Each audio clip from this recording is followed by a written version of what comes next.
ভারতের আসন্ন জনগণনা, তথ্য, পরিবর্তন ও ভবিষ্যৎ। ভারত বিশ্বের সবচেয়ে জনবহুল দেশগুলির একটি। কিন্তু আমরা কি সত্যি জানি আমাদের দেশে ঠিক কতজন মানুষ বাস করে? এই প্রশ্নের উত্তর খুঁজতেই শুরু হয় জনগণনা। জনগণনা হলো একটি জাতীয় পর্যায়ের সমীক্ষা, যেখানে দেশের প্রতিটি মানুষের তথ্য সংগ্রহ করা হয়, যেমন বয়স, লিঙ্গ, শিক্ষা, পেশা, বাসস্থান ইত্যাদি।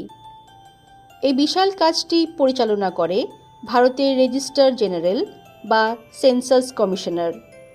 ভারতে প্রথম পূর্ণাঙ্গ জনগণনা শুরু হয় 1872 সালে। তারপর থেকে প্রতি 10 বছর অন্তর এই প্রক্রিয়া চালু রয়েছে। সর্বশেষ জনগণনা হয়েছিল 2011 সালে, যেখানে দেশের জনসংখ্যা ছিল প্রায় 121 কোটি।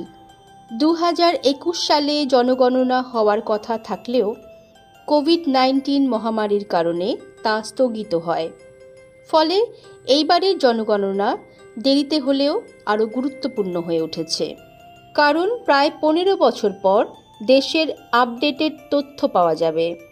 এইবারের জনগণনার সবচেয়ে বড় পরিবর্তন হলো ডিজিটাল পদ্ধতির ব্যবহার।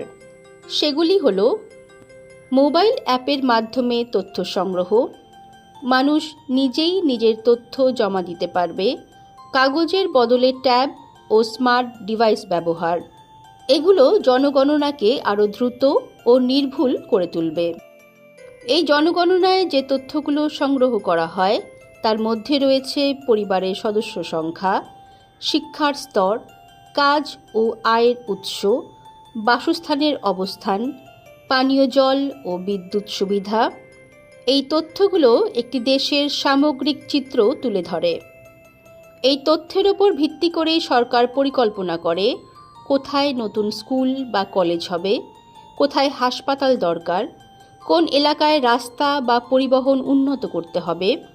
অর্থাৎ জনগণনা ছাড়া সঠিক উন্নয়ন সম্ভব নয়।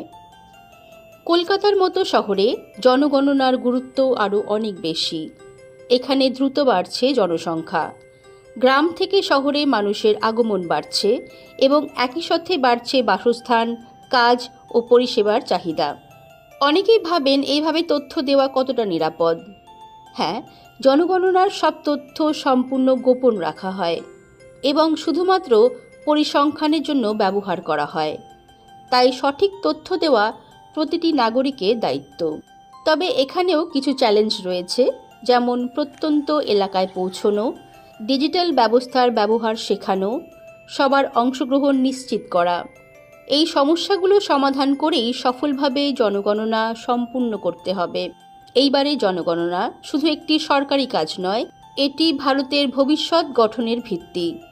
তাই যখন আপনার দরজায় গণনাকারী আসবেন অথবা আপনি নিজে তথ্য জমা দেবার সুযোগ পাবেন, তখন সচেতন হন এবং সঠিক তথ্য দান করুন।